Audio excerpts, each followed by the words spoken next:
in the meeting. Okay, so I misunderstood. I thought she was going to open. So welcome everybody to this year's BJS lecture. And even if the Swedish Surgical Week has been cancelled, the BJS lecture will be given as planned. And it's my honor to welcome the new editor-in-chief and my colleague from the BJS editorial team, Professor Des Winter, to give this year's talk. Welcome, Des. Hi everyone. Hi everyone. Great to be here. And I'm going to try and get these slides sharing first of all, and then we'll all we'll do the welcomes and everything. Let me see.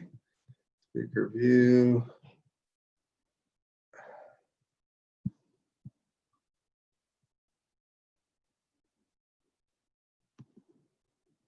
Share screen. Can you see that okay? Yeah? Yeah, it's good. Okay, great. Okay, great. I'm going to get me off this because I hate looking at myself, and I'm going to keep on the slides. Okay, good. Well, thank you all very much. I wish I could be in Stockholm. My God, I wish I could be in Sweden for this. It would be nice. It's very nice of you to ask me to do this. And of course, it's very nice to do this on behalf of BJS. We have had a number of fantastic Swedish editors, Malin, of course. Joar was there when I first started 15 years ago. Joar Svansvik, I hope I'm pronouncing that correctly. And of course, Anders Bergsfeld, who is now our current BJS Society chairman. So we've had a lot of Swedes over those years. And of course, we've had an awful lot of people involved with the journal over the years. So I hope that you feel very much that it is your journal.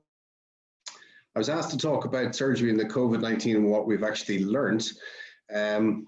You know, this is lightning striking the west coast of Ireland, which rarely happens, but even things that are rare do happen. And there's nothing that unusual or strange, is there, about this pandemic?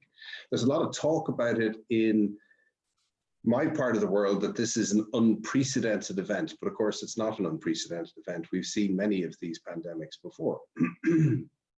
Indeed, we've seen multiple population changes in terms of far bigger disease problems.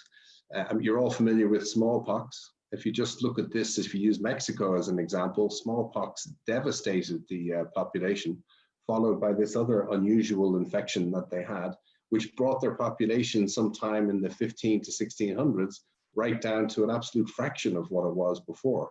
It wasn't long after this, though, that they managed to develop themselves again into the 1800s and 1850s, when, of course, as you all know, they developed to the point of actually having a war with the United States in the mid-1800s that lasted 2 years, somewhere around the Battle of Alamo and other things that you would have read about or heard. That's where Bowie of Bowie knife comes from, if I recall.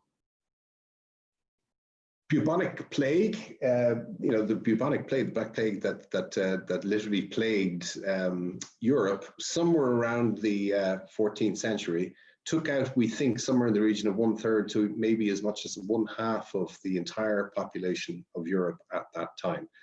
So this is not anywhere near this degree of destruction, what we're seeing now currently with the COVID-19 problem. Smallpox took out somewhere in the region of 50 to 60 million people at least. It killed a lot of the Native Americans, as you can see. And indeed, of course, it did an awful lot of damage right across Europe too. And when Europeans in those days traveled all the way across to the Americas, they brought a lot of these diseases with them, and not the people in the North and South America and Central America were absolutely not prepared for that. They had no immunity to these diseases whatsoever. Spanish flu is so called.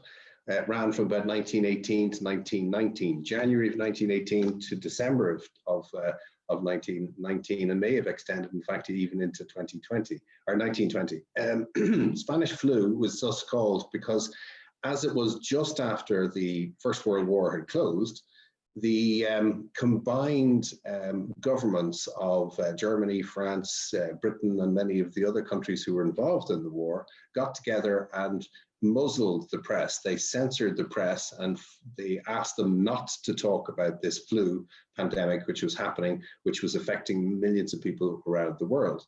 When one of the royal family, if I recall correctly, one of the royal family in Spain were involved, it did hit the newspapers eventually, and as a result, it was called the Spanish flu. But of course, it had nothing to do with Spain. Particularly, this was literally a pandemic and was global, it was worldwide. We estimate somewhere in the region of 40 to 50 million people died with that. So again, not only is this not an unprecedented event at the moment, but that we think it is unlikely that we will see that many deaths from this. So this is not as bad. Perhaps one of the worst ones in terms of the proportion of the population was what was called the Plague of Justinian. Now, we're not absolutely sure when this happened, but we are sure of one thing, that it probably did happen, that there was some sort of strange event, which was a respiratory illness. It was somewhere in the region just before the Roman Empire fell, and it affected somewhere between 30 and 50 million. If you think about that, 30 to 50 million people in those days, that was a huge proportion of the population. So what's the common thread of all of this? Well, pandemics are not new. They've been around since the ancient times. They do tend to expose fault lines, of course, and they do tend to speed up changes. In many of those that I've just shown you, Mexico had to change completely in terms of its way of life, in terms of its industrialization, and in terms of its warfare with the North. If you look at what happened in the Americas, it completely and utterly eradicated many of the local populations.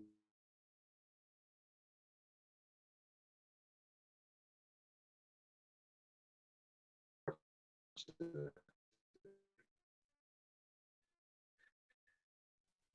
excellent book was about the falls of empires. And most empires last maybe 250 to 300 years. And it may be that this pandemic will actually spark an end of that it may actually do so. Technology, of course, will change hugely with a waterfall event like this. This is perhaps the thing that is most changed. Here we are giving an online lecture, and you know what? It's not as bad as everyone thought it was going to be. It's actually quite convenient, and people can sit down, have lunch. It means for me, although I'd love to be in Stockholm, it does mean that I don't have to take a few days off work to fly to Stockholm and back. So there's some advantages and disadvantages to it, of course. So while the information technology is going to develop,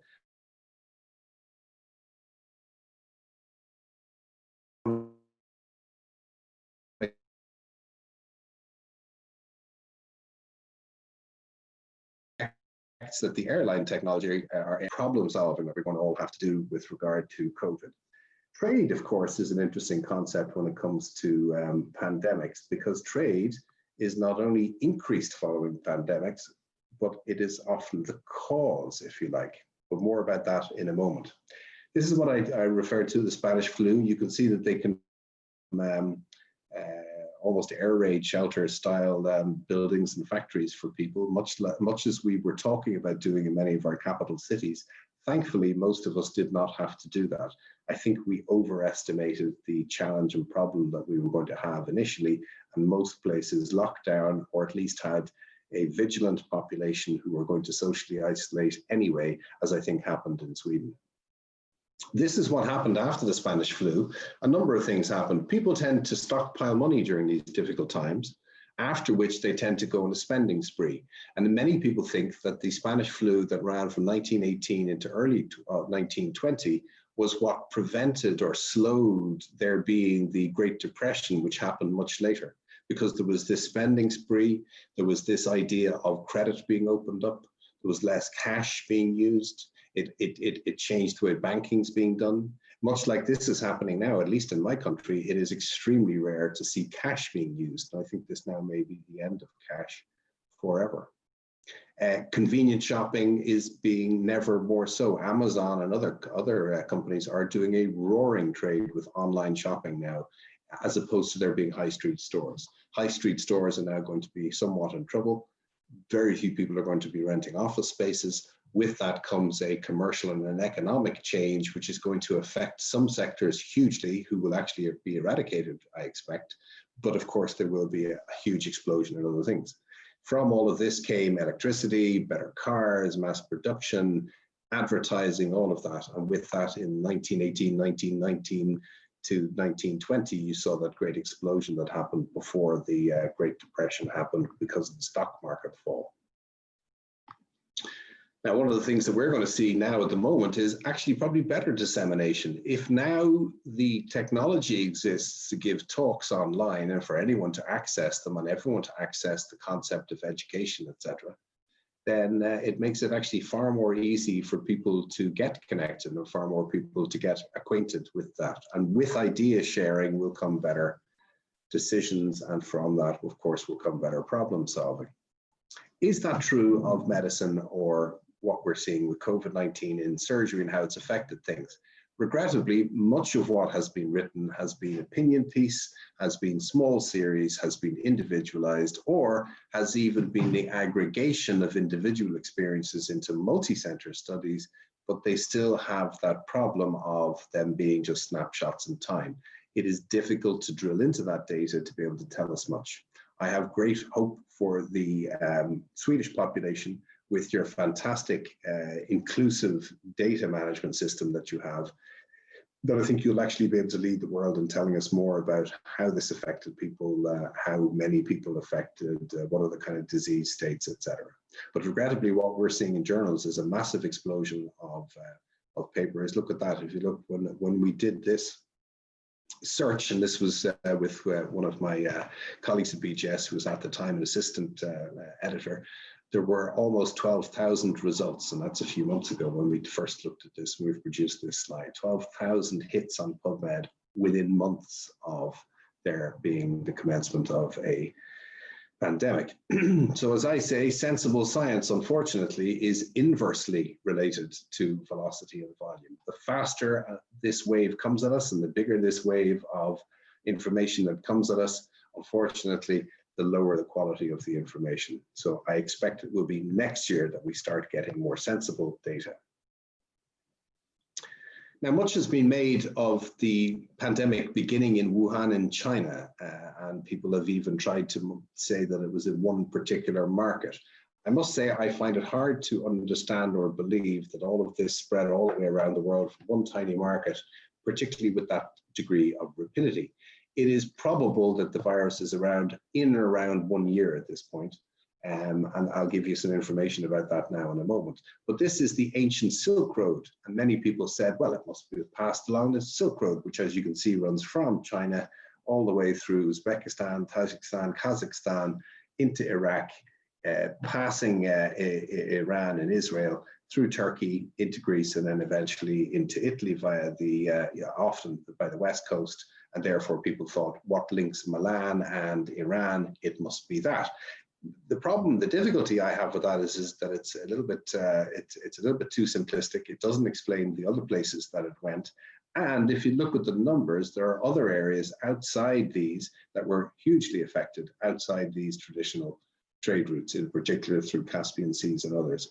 So it doesn't quite fit. What's much more likely in a modern world is this. If you have a pandemic, if you have something which affects somewhere over here in China, look at all of those airline traffic red lines that cross the Pacific, that go down to Australia, that go across to Africa, and then into Europe, and of course into South America, North America, and beyond. If you look at these figures and look at the pandemic maps, you'll actually see that it's very clear that this virus traveled by airline. Interestingly, and not a lot of people know this, interestingly, it was on the west coast of America before it was in Europe. So one suspects this traveled by airline across the Pacific and then beyond that way. So it is well possible that this emanated from somewhere in China. Sure, I find that acceptable. It's also possible that it started in somewhere in America. It's also possible to start in Europe. We don't really know where it began, but if it did spread, it looks very much like it was spread by airline traffic. Now, guess what happened on October 18th, 2019 in Wuhan in China? A lot of people are not aware of this. What we call the 7th Military Games. It's not inclusive of the entire world, but many countries are involved. 10,000 athletes from about 100 countries came together. There were 230,000 volunteers recruited to help run this. And this is a big event, as you can see. Not quite perhaps as big as the Olympics themselves, but it is certainly a very big event. And that was in October 18th, 2019.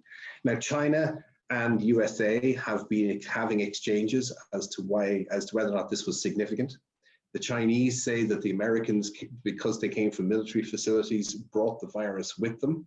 The Americans, of course, say that no, it happened by the Chinese. The Chinese gave us this and we brought it back with us to America. Certainly, many of the airports which would have served those flights were some of the epicenters of what you saw in the United States. But this is much more interesting. As I talk, you can read through this yourselves. On the left-hand side are the rates of death by the number of deaths per population. As you all know, Peru was way up at the top. Belgium in Europe was the highest, followed by Spain, and then Italy, although there was a lot of noise about Italy, was quite far down the ranking at number 12, and you see Sweden just below that at 14. So that's the death rate per population. That's the country, and then these are how many in thousands. So for example, Belgium would have 10,000 cases per million of population. And then on the right-hand side, and this is the one that I want you to have a look at, is to see that every one of those countries who are in the top 100, I picked about 30 or 40 of countries that were of interest. Every single one of those countries had athletes at that World Games. It's certainly a plausible suggestion that if something was in existence in Wuhan, whether it began there or not doesn't matter, but if there was something in existence, that number of people congregating together probably helped to disseminate. There are a number of outliers, of course, in this, which are worthy of mention. Switzerland here has 216 in the 1,000 cases per million cases, yet didn't have, were quite low down in the death rate. So they probably were testing more than other countries, one assumes. There's all sorts of unusual little phenomena like that. And United States at this point in time, while they had lots of cases, had a relatively small population of athletes at this particular meeting, but then they are 330 million. So to give you a clearer case of what I'm proposing to you today, if you look at these, and I've aggregated them together in terms of countries that make sense to do so, you can see that Armenia, Montenegro, 17,000 cases per million, they had lots of athletes there. You can see Spain, Belgium, Sweden, France, broadly similar within a reasonable number of cases and the number of athletes, of course. Netherlands and Ireland were very similar in terms of some aspects. They have a bigger population, but in terms of per population, you can see that we have a very similar, and we also had a very similar death rate. So you can see that these that there may or at least be something to this, and I think we'll find out more about that in time. You know, from any of you who follow any of the British television, that there was quite a lot of conversation about Cheltenham, which is the big racing event, which went ahead this year. I think it was Cheltenham. They went ahead this year, and a lot of people were criticized from my country for going anyway because of the pandemic and the issues. And we think that we can link to some of these events, this aircraft travel. We think that we can link a lot of the earlier cases. Many more now are in the community. So what is this virus? I think we should refresh ourselves every now and then what it is. It is a sarbecovirus. It is the sarbecovirus severe acute respiratory syndrome coronavirus 2, or SARS-CoV-2, which is where the COVID comes from. It's a positive sense, it's a single-stranded RNA virus, and it measures somewhere in the region of about 100 nanometers. So this is a pretty small virus. There are smaller, but this is pretty small. It's measured by real-time PCR or quantitative PCR. That stands, as you all know, for polymerase chain reaction, where we convert the RNA into DNA and then amplify the amount of DNA that there is for analysis. And it should be remembered constantly that all this is showing that there are fragments of a cell visible. This is a bit to me like a footprint in the snow. It means that the virus was there. It does not mean that the virus is still there. For example, you can have positivity for DNA and probably not be infective. So at least that's according to the CDC. I follow them all of the time, the Center for Disease Control. Antibodies, of course, lag behind the initial symptoms. We're not sure how long, but we think perhaps a week to 10 days, and they peak about 28 days. So they're not good enough to serve as an acute infection marker, and whether or not it proves that you are immune or not is still uncertain. To me, it seems probable that that is the case. And certainly the CDC are very clear that there is no direct evidence, no real evidence that people have been reinfected with the virus. And what they suspect is that there some people are slow to continue to shed DNA. They're slow to stop that phenomenon happening. The minimum infectious dose is regrettably unknown, and I can't give you evidence other than expressed opinion by experts like this. It's spread through very, very casual interpersonal contact. I don't know what that means personally, at least where I'm from. If you say very, very casual to somebody, that usually means extremely close and personal contact, and indeed of a very intimate nature. So I'm not sure what David Hardy means by that, and I doubt that that is indeed the case. I suspect that it is infectious within a room rather than needing to be right on top of somebody. We do know from virology that the higher viral dose given to healthy volunteers, certainly the worse the symptoms are when it comes to respiratory viruses. We know that one single infected cell can produce thousands of copies and therefore amplify itself pretty rapidly. For example, and this is one of the more nasty ones that you've all had, I'm sure, outbreaks in your hospitals of norovirus, causing a winter vomiting type bug. It only takes 18 particles to cause infection in 50% of individuals who are exposed. That's an extraordinarily small number, 18 particles. The only way to know how many particles of COVID it would take to infect somebody is for experimental challenge studies, and regrettably, that's unlikely to get ethics at this particular time. One hopes that we will see that it is a relatively innocuous disease in young people, and that may be possible to do this in time, but it's certainly not possible right now. So if you look at the minimally infective dose that we call it, that's how many viral particles it takes to infect 50%. For SARS viruses, at least in murine models, it's only a few hundred virions. It's only a few hundred things. So it really doesn't take an awful lot for you to get this to be infected. The R0 number that you're all familiar with, every country has this reported in the news, I'm sure, all of the time, is approximately 3 to 4. Roughly, each infected person infects 3 or 4 other people. How you can calculate this, of course, is hard to do and difficult to do. And of course, it relates very much to geography, population, demographics, density, and also, I assume, perhaps culture. I think some of the cultures in the more hot-blooded, hot countries where they aggregate more for meals and things that we saw initially, it's probably the reason why the virus spread fastest there, but it did manage to make it to our more northern, colder climates where we tend to be just that little bit more standoffish and we don't tend to eat as large family groups together, but it still has managed to penetrate these systems, albeit probably slower. We know that a single cough can travel 3,000 droplets, 50 miles an hour right across the room. And if you look at that, if you look at the imaging for that, you can see that it really does. And it's more than 2 meters. So 2 meters is not really enough distance if someone is infected and is coughing and sneezing. Sneeze in particular, 30,000 droplets at 200 miles per hour across the room. That's somewhere in the region of 100 million viral particles dispersed into the environment with a single sneeze. And when you realize that only a fraction of those are needed for infectivity, now you realize very quickly how fast this virus can spread. Each breath releases somewhere in the region of 50 to 500 droplets, as you all know. There isn't much exhalational force, of course. So we reckon probably that someone with an influenza virus releases between 3 and 20 virus RNA copies per minute. So you would probably need to be in the company of someone reasonably close for a minute or several minutes in order to get even just a few virus particles. So this is the numbers upon which any advice that you're hearing has been based. But please note, nowhere in any of this does it say that the 2 meters is enough and that 15 minutes or any of the other timings that they've had are enough. I'm not sure that the advice that we're being given is good advice based on science. Here's the science, you can make up your own mind. We do know from a New England Journal of Medicine earlier March suggested that the virus can maintain its viability in aerosols for up to several hours. However, the WHO, the World Health Organization, did say that they were concerned about this because it was an experimental study. The aerosols were generated using a machine rather than reflecting a human cough conditions or reflecting a laparoscopic surgery conditions. And it probably does not reflect the clinical setting.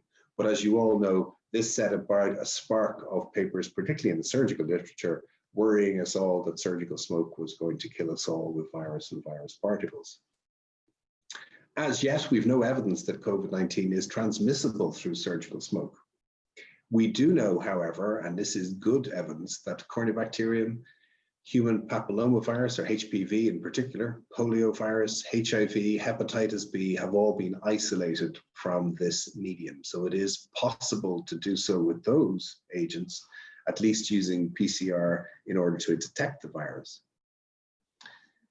There is limited evidence on whether or not tissue cutting energy devices used make a difference.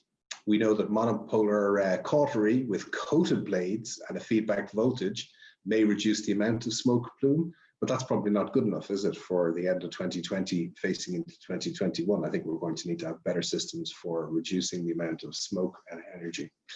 Ultrasonic energy devices are great, but there's probably more viable cells detected in the plume, because the plume is just, for the most part, isn't it, water vapor. Laser ablation can generate aerosols, so that's not necessarily safe either.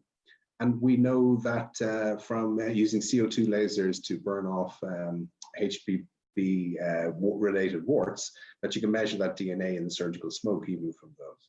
So it is possible to identify. Now, whether or not that DNA means a transmissible virus or not, we don't know. And that's one thing to bear in mind and to remember, is that PCR in some places they refer to as persistent cellular remnant rather than it actually representing a transmissible disease state. A few things we do know about it. We know that preoperative testing for multiple viruses, I think, will become routine. We're already swabbing for this now, and I don't see in a world where the event rate for that is relatively low, we should be doing the same for HPV viruses, for HIV virus, for HBV virus, hepatitis C, etc. I think this is going to just become a routine lab test that we will do preoperatively. Otherwise, we will be exposing ourselves and our other patients, and of course our staff members, to unfair safety issues. Negative pressure ventilation operating environments, expect to see more of those coming to where you are now if you do not have them already. Many of us have them already, or many of us in particular who share operating environments with our orthopedic colleagues have those already. Electrostatic and aerosol precipitation devices for those of us doing laparoscopic or robotic surgery are available and are pretty good at precipitating large particles. Is that enough to make it better in terms of virus transmission or not? We just do not know. But in the modern world, if I'm in an operating environment where there is smoke visible or that you can smell it, my staff are going to be getting very upset and twitchy and worried about whether or not there is a transmission. So I think it is on all of us to change that.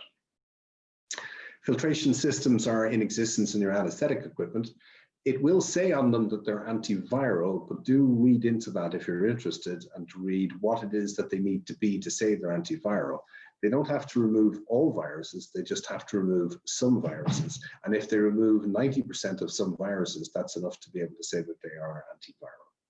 It doesn't mean that it's completely working. It would need to have a filter system, as you see from the size of this, in around 100 nanometers, and that's pretty hard to get. Circulating insufflation devices for laparoscopic surgery or robotic surgery, certainly going to see more use of that. There are many proprietary names that I'm not going to mention here because that wouldn't be appropriate. Ways of containing those emissions, ways of containing the amount of gas and evacuating that gas in both a safe method for the patient and the staff is important, but also in something which is environmentally friendly. All of this is going to be hot and new technology. And through that transition, that technology, that transformation, I think our operating room environments are going to be far, far better places, much healthier places actually for all of us, even though the pandemic, the virus itself, probably has been relatively low risk to most of us and most of our staff. We've published a few things in BJS on COVID. We've published a lot of research letters, which are easy to read and simple. Most of them give information on one institution or two institutions. These are examples of really good papers, which I put to you that are well worth getting, and they are completely free to read for anyone in the world because we just we made it that way in agreement with our publisher Wiley. This is a nice piece of work. First author is Kjetil Sarede from Norway. It has a good group from around the world who got together to have a good think about this.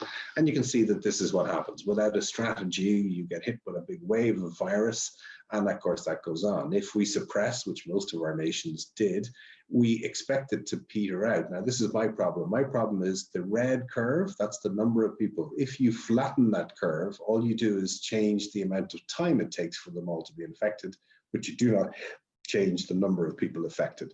My difficulty with suppression is, sure, we don't get overwhelmed in terms of an emergency service, but the knock-on effect of that on elective surgery, on cancer surgery, on population's anxiety, who are now not coming in with appendicitis, they're not coming in with heart attacks, they're not coming in with strokes, their cancer diagnosis is being hugely delayed, and then the extra problems that happen as a result of that are going to lead to serious long-term problems for us.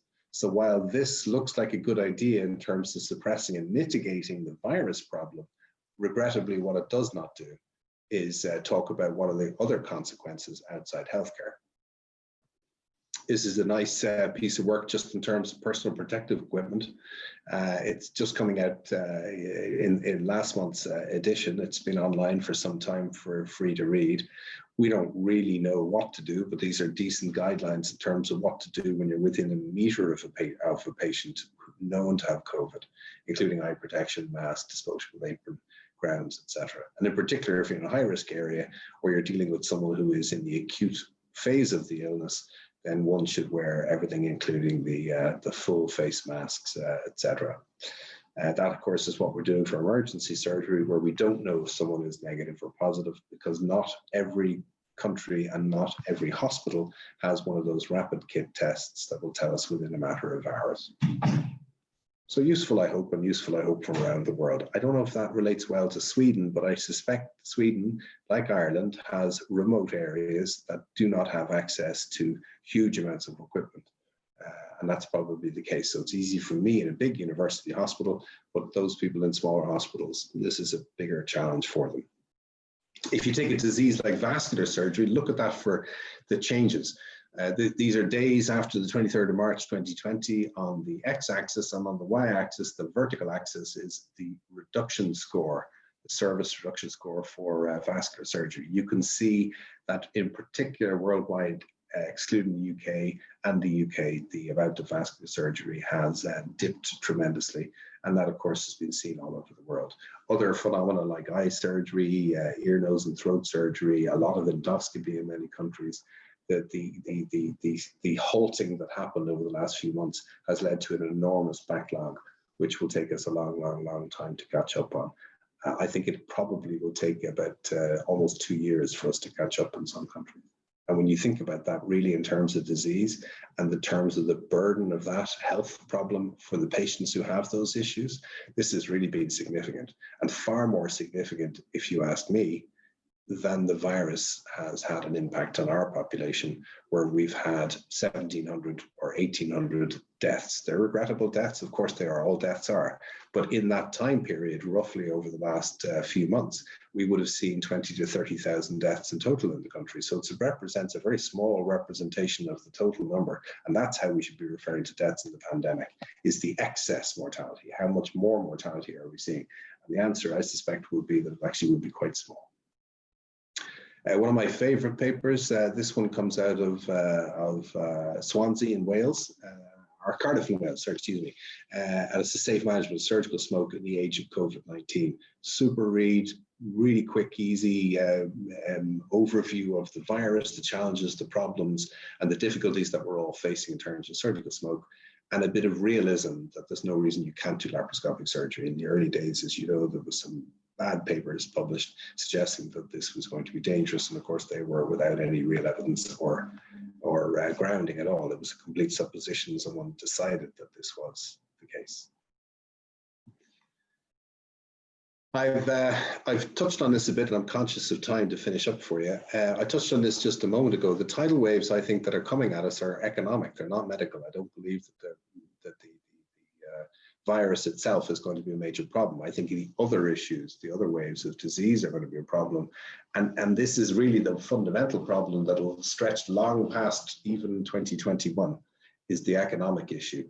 If you look at terms of your own country, Sweden has a vulnerability score of 28. Now that's 28 out of 33. So that's not too bad. One is the most vulnerable, 28 is on the low end of vulnerability. So you're up there with Germany, Britain, United States, Japan. You're up there with some countries which will not have too much of a problem. Why? Well, the places like Greece and Spain, who are high risk, Italy are high risk, is because they have a lot of people who cannot do work from home. They have an awful lot of people who are employed in retail, transport, hospitality industry in particular. And of course, that would be the case for Greece, Spain, Italy, hot countries where people often go on holidays. So they are in real trouble in terms of the big drop in their gross domestic product. This, for us, where I'm from, is going to be a pretty big issue. A lot of people don't know this, but most of the airline industry leasing is done out of Ireland, among other things. We're going to see a huge change in the number of companies and things that are working from home. And once they work from home, there may not be any particular reason to have to live in Dublin or London or Stockholm or any of the other cities in the world which are attractive to people to live because of their urban population, their ease of access to airports, etc. So this is going to change the way the world's done. It's going to change the way the world of business is done hugely. That in turn will change the way our world works in terms of how we service populations, as one may predict that this may actually lead to a population being a little more rural. I'm going to finish with this slide. You'll all be grateful to hear. And I just thought that, you know what, there's a lot of negativity out there. There's an awful lot of bad words spoken around hospitals and outside hospitals and the newspapers and everything else. And I thought when the world seems like it's ending, we've got to remember, who we are and what it is that we do. And actually, we do a damn good job, and I'm sure you'll agree. So I've come up with my 10 commandments, if you like, for young surgeons everywhere, but this probably is as good for old surgeons like me too. All we can do is our best as doctors, and surgeons always do. Be kind to one another, and remember the patient always. C, consider the safety of the patient, but also in a modern world in particular, also the staff. Particularly now in the middle of a pandemic. D, demonstrate team leadership. Good practice starts with you. E, educate the patient and of course their relatives and take time to reassure them, particularly at the moment. People are scared and frightened. The fact that you know they don't need to be does not mean that they're not going to be frightened. And fear is our most personal and it's our most indulgent fantasy. So don't presume ever for a moment that someone else shares the same fear as you or lacks fear like you. Many people have fear for unreasonable reasons. G, great surgeons know when not to operate and when to ask for help. So please do, and please do always, but never more so than now. The less operating we're doing in emergency setting in particular is probably a good thing. However bad these times seem, they will pass. I always tell myself that. So why worry? Why worry about what's going on? Well, it's going to be fine. We're going to work this out. And it won't be down to you as an individual. You just follow these simple rules. It'll be down to us as a collective, as a human race. I am are the most important letters in family. Be there for them too, and support them and reassure them also that everything's going to be fine, because you can be sure they're worried. My kids are always worried. They're constantly concerned that there's something going on and that the virus is going to affect all of us. I keep reassuring it's all going to be fine. Finally, knowledge is no substitute for kindness. It begins with yourself, of course, but in particular to others. And that includes, of course, your family, your friends, but in particular in a work environment, for your colleagues, for your patients, for everyone. With all of these 10 commandments, I hope this will be a slightly better world for us as we cheer ourselves through what will pass, but what will be incredibly disruptive in a positive way, mostly through technology, for better medicine, better surgery, and better healthcare. Thank you. I think you're muted, Mal. Thank you for commenting. Thank you for that great talk and those positive words, Des. I'm opening now for questions, and you can send in questions through the chat, and we will have a look at that. We don't have time for many questions, but at least a few. But I could start off with one question. You said that there's a lot of poor science done now on COVID-19 in a surgical setting. What's the study that you would like us to do in Sweden? Probably but in Sweden in particular, anywhere, but in Sweden. There are two aspects. The first is the proper science to actually find out what, are there transmissible viral actual particles, rather than just looking for PCR, for remnants of something and amplifying it. Are there actually transmissible things in patients who are positive is probably the most important thing to know, or individuals that are positive. I believe you've already done the nice study that I wanted to do in my institution, which was to swab an antibody test every single individual in a Swedish institution, with some very interesting results, which I'm not allowed to mention, but I have heard of them, but I haven't seen them. I'd love to think that they'll send it to BJS, but I'm not sure they will. So those are two fantastic ones, which will affect people dramatically and quickly. The next is the demographic study. And I think the Swedes are probably well positioned to be able to scratch the itch that most people aren't wanting to talk about, which are the racial challenges, the race differences, which appear very glaringly to me that there are differences in terms of how that works. Why are we seeing, in particular, males over 65 with comorbidity, but in particular from certain parts of the world, why are we seeing them with a higher mortality rate than the others? And how does that relate to healthcare, and how does that relate to socioeconomics? And how does that relate to migrant status, etc.? But that certainly appears to be what it is from my part of the world. When we understand all those things better, then we'll understand this virus better, we'll understand risk better, and we'll understand what the issues are. The next part will be the more longitudinal studies, aren't they? The more prospective cohort studies to find out, having had this virus, will there be any increased effects? Lung cancer, thrombotic disorders, cardiovascular disease, renal disease, etc. I think that's all going to be really fascinating, apart from the simple biology of ACE inhibitors and all of the other things that were mooted. So there's a few things off the top of my head, but I think the Swedes are in a really good position to do some really, really good population and also biological research. Thank you. So, Andreas, are there any other questions? You're muted also. The curse of Zoom. Thank you for a great talk. We have no further questions from the audience, I'm afraid. Oh, that's okay. That's all right. It's not a very useful medium for this. And as you know, even if we met in person, most of the real discussions that we have are having a cup of coffee afterwards. Actually, I see there's one question. Yeah. Here. Hey. Will the COVID epidemic reveal more areas of surgery as being low impact and unnecessary? I can't see that happening, because what we see is low impact. If I look at my colleagues operating in the hospital today and I look at what they do, to me, it doesn't seem necessarily like it's very important, because I think of what I do is very important. But it's very important to patients. Who would measure that? Who would determine what was important and what wasn't?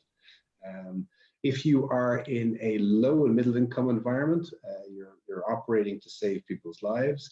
If you are like you in a very high economic environment, in a very socialized, fantastic healthcare system that most people in the world would love to have, well, then everyone has a voice, everyone has a reason.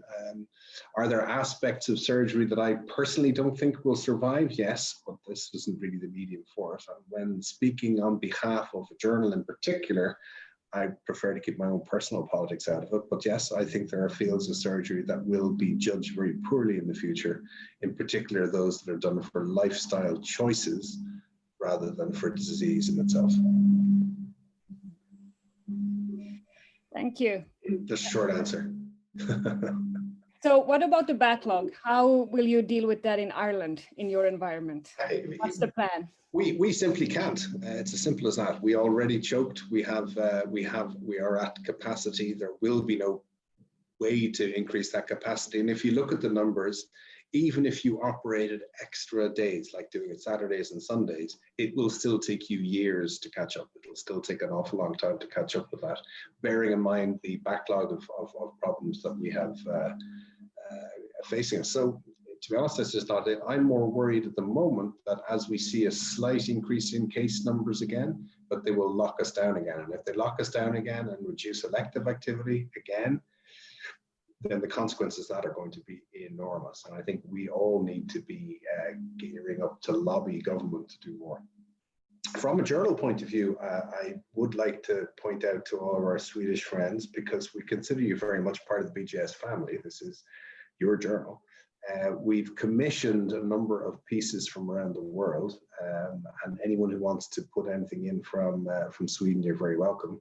I did speak to a virologist in Karolinska, who I'm hoping is going to contribute, but I'm welcome to contributions from anywhere. And that'll be the BJS Commission on Surgery in a post-COVID-19 era.